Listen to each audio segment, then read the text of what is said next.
you want to discuss transformational, not transactional.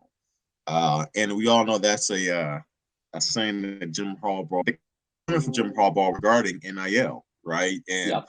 essentially, it was a rebuttal to, hey, why isn't Michigan getting involved in some of these big time NIL deals that we're seeing across the country, right? And look, I admit, I think it's gotten out of hand with some of the deals that some of these kids are getting, especially right out of high school. They haven't proven anything, and I do believe that there will be anytime you have something that's new.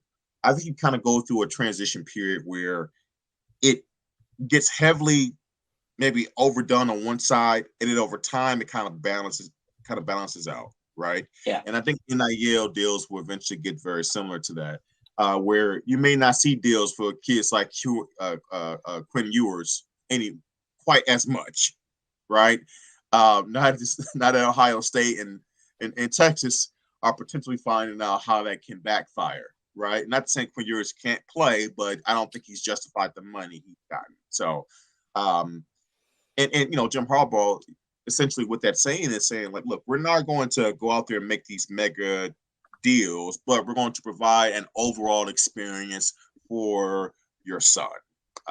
We know that Michigan in the past, they've taken these kids on trips around the world. They do try to give them an all around experience as a student athlete. But look, money does talk. And Hmm. fact of the matter is you will miss out on certain players that have that as part of their criteria list. And yeah, I mean, what do you think about that, John? Yeah. It's interesting because my position on this has evolved over time.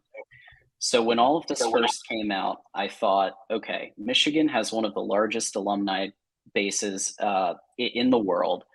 The amount of money, the amount of people in powerful positions who can donate and who can do stuff, it's one of the top, I'd say, in college football.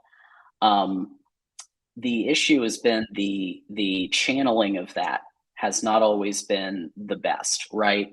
And so my initial position was like, okay, well, where's the programmatic approach of, okay, if you're a linebacker, you get X. If you're a running back, you get X. Like Iowa apparently has, according to Cade McNamara, who was on the Jordan Palmer podcast and said, every position gets X dollars. Like there is a systematic approach. So my position was originally, well, let's do whatever it takes to get 5 stars in the door. And then I saw Texas A&M and Miami not even make a bowl game. And they had all kinds of players getting bags and 5-star talent. They don't even make a bowl game. And then I think Yeah. maybe there's a middle ground because, I'm part of 2 NIL collectives myself. Like I'm part of MGO DAO as a marketing assistant community leader. And I'm also part of the Ann Arbor NIL club. So like I try to pitch in where I can to help out. But I think that my position now is for most players, transformational makes sense, right? 3-star, 4-star. You don't want to generate the big ego coming in your first day. People talk in the locker rooms, and if you're coming in, you're getting some of these absurd amounts that we're hearing about. You might have a target on your back a little bit, and may not be the best experience. Instead, earn it, right? Earn it on the field. So I understand that.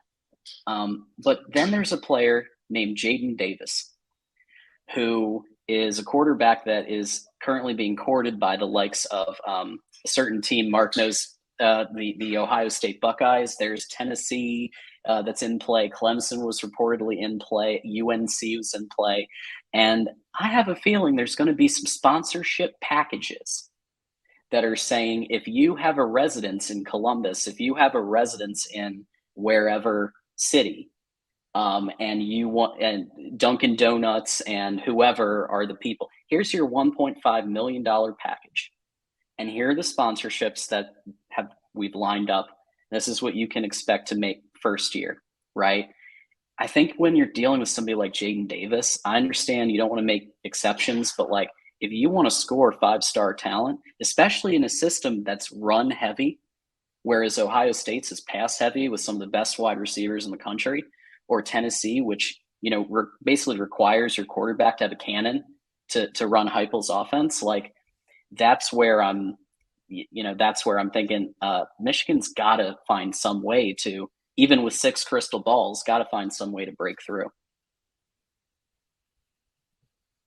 Yeah, it's, and I get it. You want to pay proven talent, and obviously, if we all can, we all want to see things first before we fully commit assets to anything. I think that's a smart way to go in general. But look, scouting and recruiting is just it's the same thing. Recruiting and scouting is all the same thing, whether it's a college or professional level. It's all projection, right? You see raw ability and you're projecting what it's going to be. Same thing in business, right? When you're taking on new opportunities, you're trying to project what this particular project can lead to in terms of equity. But you do have to be willing to take risk, right? And because if it does work out, right, then it's awesome, and it takes you to a whole nother level. And I think when you pigeonhole yourself with more of that limited mindset in terms of NIL, Mm-hmm. you don't allow yourself to take those big swings, right? And if you're not taking big swings, you may never hit a home run, right? And I think Michigan's been, I think Michigan's been really good at what we talked about last week, John, with player development, right? So I'm using baseball analogy, so please follow me. But they're good for hitting, their singles and doubles and and moving guys and runners around the bases, but they don't really hit a lot of home runs. They have gotten a handful over the last couple of years, but I'm talking about player acquisition, 5-star premium talent across the country. I just think for sustainability and also to take that next step to win a national title, you gotta hit a few home runs here in terms of players, and that's just my only fear. I understand the measured approach, but I don't know, man. With the brand that Michigan has, I really, and the connections that we have, I just think that it's a man. We're just missing out on some pretty high premier talented players. So, and there are steps. So I will say this: there's been baby steps. So in addition to the 4 NIL collectives that people can contribute to, the One More Year Fund that our buddy, Justin Rowe, he's the director of partnerships for Valiant, and so that raised a bunch of money for Corum, CJ, Keegan, and Zinner. And guess what? They all came back.